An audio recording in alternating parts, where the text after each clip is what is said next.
Hey there, and welcome to the Catching Up with Casey show, where we talk about anything and everything that has to do with building cohesive, vision-driven teams. I am Casey Watts, school impact strategist and the host of this show. Now, if you are here, then you inevitably are an instructional leader who wants to make change happen, even when change seems impossible. And you can do that if you have cohesive, vision-driven teams that have done clarity work. They know exactly where they're headed and how they're going to get there. These teams have done identity work, and they've built their self and social awareness skills. And they have done collaboration work, and they know how to move beyond faux collaboration to get to true collaboration where change happens and where people get on board. I'm so excited to bring to you conversations that help you to do exactly that. The work that needs to be done to build cohesive, vision-driven teams. Now, with all of that said, let's dive into today's conversation.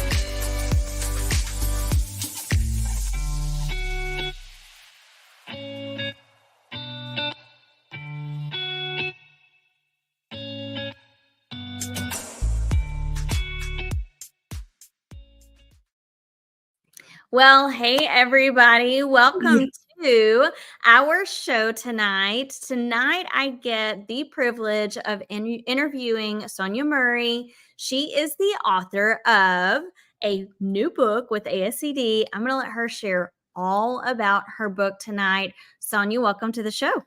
Thank you so much for having me. As I listened to you speak about cohesive teaming and real teaming, right? That's truly what I talk about in my book, like that collective efficacy that's critical. And so super excited to be able to share my book. The name of it is Serving Educational Equity, and it's a 5-course framework for serving academic acceleration. So everybody talks about we need to provide students with grade level content. We need to make this happen, but nobody ever says, okay, how do we do it? Mm-hmm. And so as I thought about all those seemingly concepts that are not connected, I love eating, right? I love culinary arts. Let's just say that I love to eat. And so I thought about serving educational equity and serving academic acceleration is just like planning a meal. That's exactly what it is. And so I know we'll get into that a little bit later, but I really, in my co-authored book, thought about how do we ensure educators have at their fingertips resources that talk to the how of that work. Yeah. And so it's, I use the meal analogy, the planning a meal analogy, to help people to connect those otherwise unrelated concepts. Yeah, I love that so much. And I love the authenticity of it, I think is the word I'm looking for. You know, everybody can come, everybody knows what it's like to come around a meal. Everyone knows to some extent that meals take planning, right? And so what a great way to bridge what sometimes can feel a little bit ominous to us. And bring it to what is applicable and real in our lives. So let's start tonight by you sharing a little bit about who you are, the work that you do, and your aspirations. Yeah, so I'm a Missouri Leadership Development Specialist. So I work with leaders across the Missouri region. My entire team, we work with about 200 leaders. So we're pretty well known with that. And so we help them to think about structures and strategies and processes for their schools. In addition to that, as if that's not enough, right? I also own my own company. I'm the CEO and founder of Equity Matters Consultants. And our organization basically ensures that every student reaches their full academic potential. And we do that through development, through coaching, through facilitation that is in no way boring. It's always upbeat, energetic. It always causes people to reflect. We prompt them to deeply think about how they are serving students. And so you'll see me wearing this serve button right here, where we talk about how do you see students? And that acronym is SERVE: seeing them, engaging them at high levels, reflecting on our biases, because we all have them, varying our perspectives, because sometimes we show up to situations and we think things should be one way, but we're asking people to keep an open mind and to embrace a different way of thinking. I often say, fold your arms one way. Then I say, okay, fold them a different way in my sessions. And people can't wait to unfold their arms. I said, well, that's what we're asking you to do when we're asking you to look at our 150-year-old education system in a different way. And the last one is just to engage our learners and have high expectations. We speak directly to expectations. So you serve them. You enter the space as a person who says, I'm going to make sure that this student has what he or she needs holistically, not just academically, but socially as well. And so as I talk about like that whole framework, that 5-course framework, all those specific concepts really come into play. Yeah. And so one of the things that you said was that what you provide people is energetic, it's relatable, right? And I can see that in your personality. So my listeners, you're probably like, if you're listening to this on Spotify or iTunes, you're not seeing Sonya through my lens, but let me tell you what, even her background is bright. She's got this bright green background on her wall. Her smile is just like from ear to ear. You've been the ball of energy and inspirational to me since the moment you came on camera. Oh, thank you so much. You gave me that exact same energy. So I'm expecting, look, I'm giving it back. That's what I got from the time I came on. Yeah, it's so great. Okay, so tell our listeners again the title of your book. Yes, so it's Serving Educational Equity, and it's a 5-course framework for academic acceleration. And so in my book, I really talk about how do we move from theory to practice? Like, how do we actually engage with academic acceleration, helping all students find success? Like, how do we make that a reality? Not just something that we talk about, but how do we really put it into practice? And there's no quick fix. Yeah. There's no quick fix. I know people who are looking for a quick fix. There's no quick fix. But these solid, proven, actionable practices will get the results. We've seen it time and time again. So that's awesome. So guys, if you are listening, know that this book will be linked in the show notes. You can find it on Amazon, but you also can find it on the ASCD website, right? Oh, well, Corwin. Corwin. Yep. Yes, it is. It is. You can find it on the website. Okay. It is linked, and truly, I can tell you, when writing this book with my co-author, I thought about at the end of each chapter, there are time to dig in tools. So I thought about, for that busy teacher, that busy principal, that busy district leader, how can I have at my fingertips everything that I need to address this particular course? Right. And to address this student's need. And so. Okay, that's awesome. So your book, and I'm going to make sure that I include the Corwin website. Oh, I have so many different people on here who have published through a variety of different companies. So sure. No problem. It's hard to keep up with them. But your book uses the analogy of preparing a meal, right?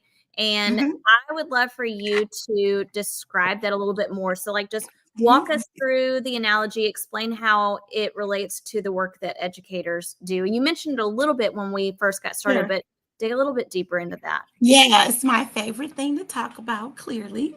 But we're going to start with planning it. Like that, before we even get into the meal courses, we start with just planning. And when we plan, we consider who is showing up in our learning space, who's showing up in our school, who showing up in our classrooms, right? And so as we plan, we have to say, how do I plan for equity and how do I plan for academic acceleration? And so typically to kind of kick that work off, we talk about the things that we can control and what we cannot control, right? Mm-hmm. And so sometimes we can be so concerned about those things that we just have no control over. And so we center right out the gate in talking about the book in the very first chapter about planning. We talk about, okay, how do I ensure that the things that I'm focusing on speak directly to my locus of control? So we start there, and then we talk about that next course, or that first course is the soup course. I have to build relationships. Rita Pearson told us students don't learn from people they don't like, right? She told us that. She told us that.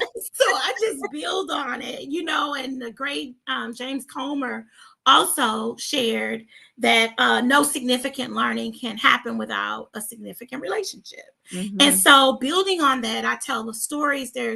The book is filled with scenarios and also just real-time stories, practical stories about really building those relationships, strategies you can use, and then time to dig in tools at the end with real-time resources that you can use.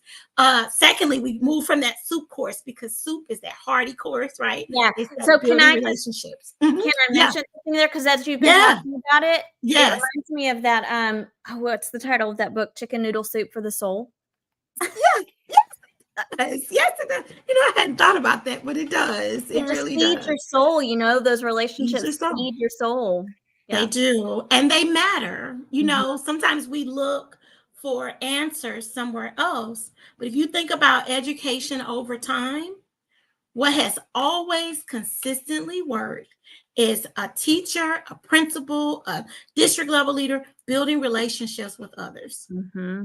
That has been the tried and true approach. Yep. And so it's just reminding people that the person who can ensure academic success and also that social emotional success is you. It's you. It's you. And so the next course we talk about is really the appetizer course. The appetizer course means that you have to choose, like a good appetizer. You get to kind of choose what you want. Connecting that to teaching and learning, you have to think about your data, how you're choosing which data inputs you're going to use, also which curriculum. Like, does your curriculum speak to students' needs? Does it specifically help students define success? Then we move on to our salad. No good salad.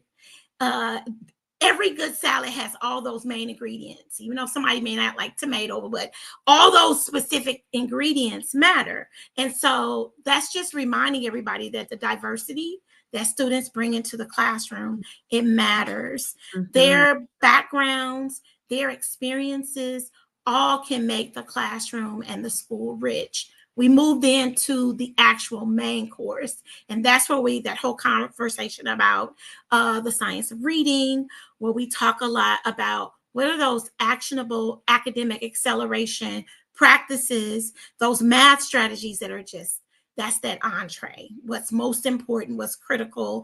And then we move on to the dessert course, which is technology, because too much of it will make you sick, just like too much dessert. So much. And it's a great way to know that all these different pieces can ensure educational equity and academic acceleration. I could go on and on and on, Casey. I don't know how much time we have, but there are resources in the book that speak to each of those courses. Yeah.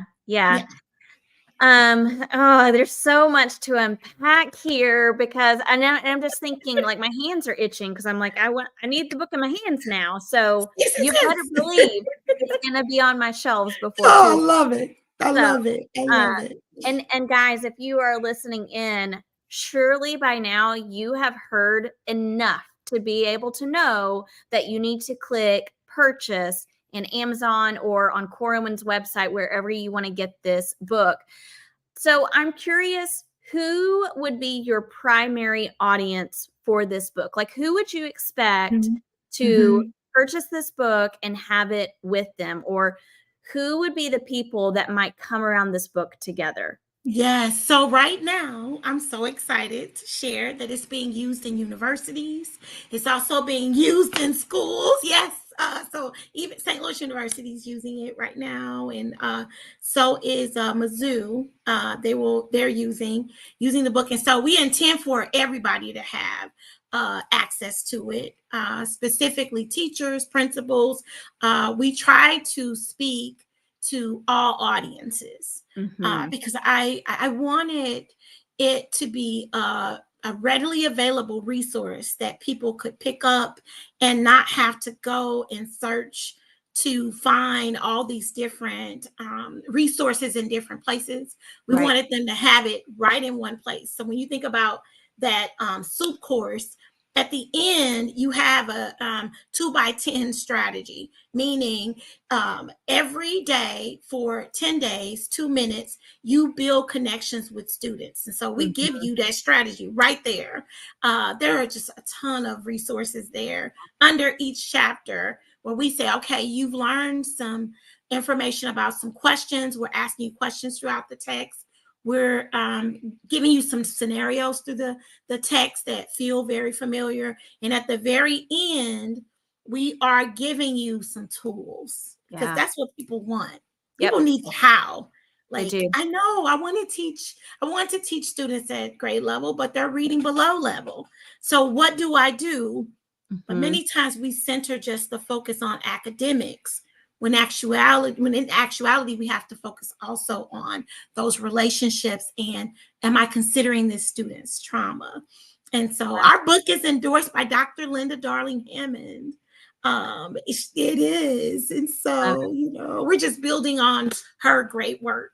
Yeah. It's amazing. So, and this too, speaking of pre-service teachers, even if, so let's say pre-service teacher gets this book during their time in college, but it's one of those books that they can, and I hope will, carry it with them throughout their entire career.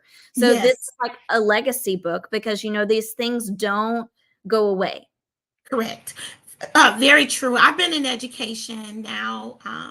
I'm going into my 27th year. I tell everybody I started when I was 2. It's my story. I can tell it however I want, right? But I can tell my story. But I do tell them that the practices and the strategies and the resources that are there, they're just great for all of us, and as we think about what students need and ways to tap into ways to support them, we can always have a book. I'm now building out a study guide that will be very useful to those who purchase the book. In addition, there are reproducibles that are made available by going to our website, which I will leave the information for that as well. The book was truly written for that busy educator. It really was. Yeah, which is so important now. I feel like more than ever, our teachers' plates are just, all educators, but plates are just full to the brim. Yes. Yeah. And there's only so much time. So the time that we do have, we have to utilize to the best that we can. Yes. And maximize our instruction all the same.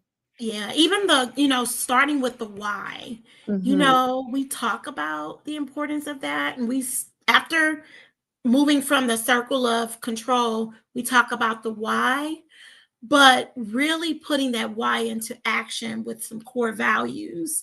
And then the staff align around, okay, what do we want to happen at our school and in our district?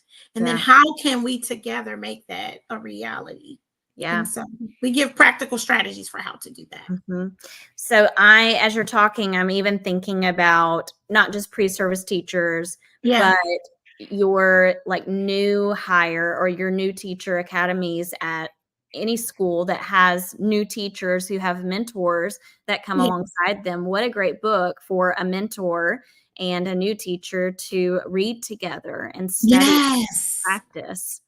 Or even just in, like this is what your PLCs could study together. a district out of Pennsylvania who used it just for that.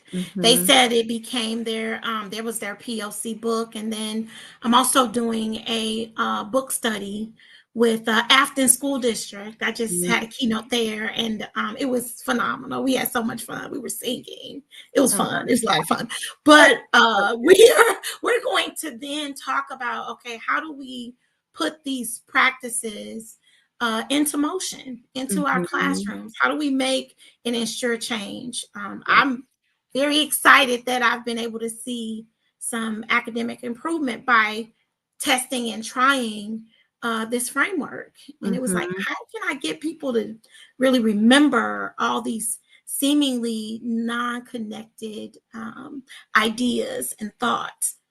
This is how these Yeah. concepts really do connect to ensure a whole child Yeah. approach. I love Yeah. it. Yeah. So one of the key themes is the shift from remediation to acceleration. So, Yes.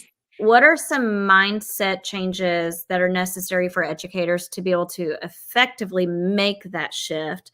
Why do you Yeah. feel like it's so crucial for student success? Yeah, because for years we had, even me, I was a former reading specialist, and we have focused on remediation for Mhm. so long. There was the when time, what I need time. I mean, I did it, I had it, I'm guilty, I did it, Right. and Yeah. so it goes back to what I mentioned about folding your arms differently, because we are asking you to abandon those remediation practices, heavy remediation practices. Now, Mhm. there are 6, 7 hours in a day, right? So if there's time where you just need to meet a student and you need to give them what they need, but quickly give them access to academic acceleration, we understand that. Right. But there has been research that proves that remediation alone does not work, because students are not getting access and they're not getting opportunity. Mhm. And I mean, after Hurricane Katrina, literally the focus was to provide those schools with remediation practices, Yeah. and they really had such a backward spiral that some of the schools were forced to close. I mean, that's like public information. And Yeah. so academic acceleration has just proven to work, and Yep. students will rise to the level of expectation that we Yep. set. Yep. So They yeah, will. so I talk about that a lot in the book too. Yeah, which is great, and I'm taking away definitely this analogy of crossing, and recrossing and I'm even thinking about how to do that right now. It's hard for Yeah, me. yeah, you should try it. I know it's uncomfortable. It is uncomfortable, It is. um, It but what a is. great analogy Mhm. to help to shift mindsets, and like you said Mhm. earlier, this is hard, Mhm. long work. Right. It Yeah, is. it's a It process. is. There's no quick fix, but Mhm. there are resources like my book that can help Yes. you to truly put those best practices in the classroom right alongside students. Mhm. We talk a lot about like mental models and beliefs that Mhm. you want to just make sure that you're varying your perspective and you're saying, you know what, you deserve, no matter your zip code or background, you deserve to have access to this grade level content. And Yes, so, absolutely. Yeah. yeah, yeah. Um, and I want to challenge our listeners, especially if you guys are leaders or even teachers, really. But when we start thinking about things like this, like reading the Mhm. books and utilizing the books and the resources, like what Sonya has written and is talking about, I think sometimes our gut reaction is, where do we find the time for that? Or we don't have enough time for that. So my Yeah, challenge to you is to really look at the ways that you're utilizing your time right now. What is it being spent on? Is it being spent on teachers constantly trying to find resources for their students? Are they constantly trying to remediate? Are they constantly trying to plan, like, they're spending all of their time in these things that are causing them to lack capacity and yeah, leading to burnout, when if yeah, you focus on what your book, Sonya, has to offer, Absolutely. It's going to benefit, the payoff is going to be outstanding. Okay, see, I just love how you just really explain that. And that's why we start with the circle of control and circle of influence, because it's about working smart, like not spending the time really heavily focusing on those things that you just can't control. Sometimes we can give so much energy to those things. I have a visual of a gentleman, a man, like trying to mop the ocean, right? And like, I mean, he's like giving all this energy and time into trying to, it's hilarious, trying to mop the ocean, and he's not getting anywhere. And so what we start really the book talking about is, how do you center? You can focus on your mood. You can focus on how you fold your arms. You can focus on the energy that you bring to a room. And you can also focus on where you put your time. You really can, and there are some other things that you can influence. And of course, there are some things that are just not within your control. And so when we start there and then we move from there and go into, okay, what are my strengths right now? What is going well in my school or my classroom? What are some areas of weakness, like being brutal about that? Where are there some opportunities? And what are some threats? So those frameworks are all in the book, where you literally don't have to go searching for it. I put it right there, and truly did try to think about the how of the work, answering the how, because everybody needs to know the how. It's what made me write the book. It really is. Yeah. It really Yeah. is. So I can tell as you were talking that so much of your book leans into empowering people. Yeah. Yes. Not just teachers, not just leaders, but students as well. Yeah. Yeah. And I'm just wondering how, if you were going to sum up a lot of what your book says about empowerment, how can educators foster empowerment among students, especially those that are from diverse backgrounds? So I think many times we have to get out of our own way and change when we see those that deficit thinking happening about the capabilities of students and the capabilities sometimes of families. I mean, it's real. It happens. It's automatic. We all have those thoughts. Right. So it's just going back again to that circle of control to say, okay, what part of this can I truly control so that I can be empowered to make the necessary change? We're supporting Cleveland Metropolitan School District with a program called RISE, and it's reaching individual students for empowerment and excellence. And so what we're doing there is we're letting students have the agency that they need to lead change within their district. So they're making the recommendations of what could be better. How often do we ask students? Right. When in actuality, they're the client. The students are the clients. They've always been the clients. Yeah. And they will tell you what's working, and they'll tell you what isn't. They will. So to sum up the book, just throughout the entire chapter, through scenarios, through real-time practical stop and jots, through time to dig in tools, I'm constantly asking the reader to think about, how are you showing up? How is this applying to your current situation? I think in chapter 1, we start by talking about teachers sitting in on a teacher's lounge, and they're presented with this new curriculum, and they have to implement this new curriculum with little time, knowing that their students are not on level. So it's what we think, right? We all are thinking about this, and we fold our arms, right? We're being asked to fold our arms differently.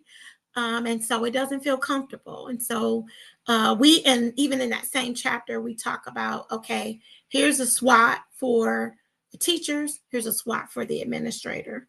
So both of you can think about, okay, as we go on this academic acceleration journey, what is not working right now? Yeah. And how can we target that? And so there are just so many different entry points. In chapter 3, as I talked about the data chapter, there's a suggestion about how you could lead your POC, what your data team meetings could look like. And I mean, a ton of resources at the end about digging into what that could look like. I mean, the Yeah. book was truly written from the idea of how do we help educators? Yeah. Sonya So, L. in other words, again, you're going to go right now and you're going to put this book in your Amazon cart, or you're going to go to Corwin and you are going to put this in your cart because it needs to be on everyone's shelves. Oh, I love that. Yeah. Okay. Yeah. So, Sonya, as we wrap up, tell our audience like one thing you would hope they take away from this conversation besides the fact that they need to go get the book. The biggest thing is that there's no quick fix. There's no quick fix. And I want you to know that in our shared book, we really did think about those concepts that are not related so that you have a readily available tool that you can implement, knowing that when you think about who is most important, who can actually make the change, it has always been you. It has always been us. And so you can use this tool as a guide as you go back and ensure students not only survive in school, but they actually thrive. Yes. That's what we want. I love it. Well, thank you so much for joining me tonight. Yeah. All of this information will be in the show notes in the YouTube video. You'll see it on any of the podcast platforms that you prefer to watch or listen to this podcast episode. You'll see these details in the show notes. I'll even include the link both to Amazon and to Corwin where your book is. I love it. And anybody can reach me at info@equitymattersconsulting.org. I promise you I respond. I really do. Timely. I'm always there to connect with as many people as I can. And so I'm very happy. And thank you for the opportunity, Casey. This was great. Yeah, absolutely. I mean, listen, we just have to make it happen again. I would love that. You just let me know. Okay. Thanks for joining me tonight. Okay. Thank you. Bye, everybody. Hey there. Thanks for joining this episode. I would love for you to do me 3 solid favors before you head out. Number 1, subscribe to this show. I've got a lot of great guests and content coming up, and I don't want you to miss any of it. Number 2, share this show. Share it with your like-minded colleagues and friends and those leaders who are eager to build cohesive, vision-driven teams. And finally, connect with me on all the social media platforms. You can find me at Catch Up with Casey on Instagram, YouTube, and LinkedIn. Until next time, go off and create teams that leave people feeling inspired, empowered, and eager for more each day.